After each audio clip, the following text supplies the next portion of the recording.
الثعلب الفرنسي ومدرب المنتخب المغربي الأسبق هيرفي رينار يخرج بتصريح غير متوقع يفاجئ به المغاربة حول تدريبه للمنتخب المغربي خلفا لوليد الركراكي، ويوجه رسالة غير متوقعة تماما إلى وليد الركراكي.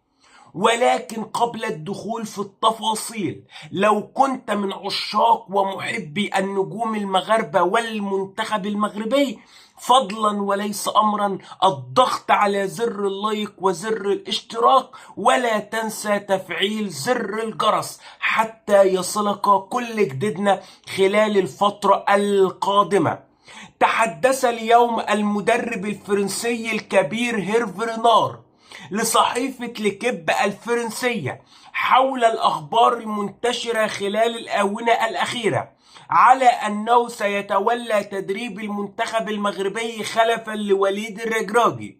وأكد هيرفي رينار حول هذا الأمر أنه سيكون سعيدا جدا جدا جدا إذا عاد مرة أخرى لتدريب المنتخب المغربي، فحلمه الأول والأخير منذ أن رحل عن تدريب أسود الأطلس أن يعود مرة أخرى لتدريب المنتخب المغربي.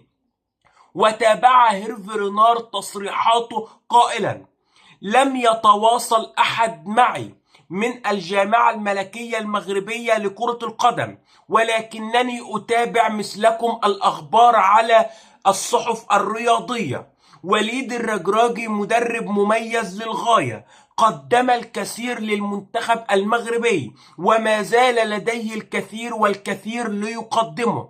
أتمنى له التوفيق، ولا أتمنى أن يرحل حتى أخذ مكانه، فتربطني معه علاقة قوية جدا، وأتمنى له كل التوفيق في أن يقود المنتخب المغربي نحو تحقيق البطولات والإنجازات خلال المستقبل القريب. تصريحات عظيمة جدا من هيرفي رينار معشوق المغاربة يا سادة يا كرام.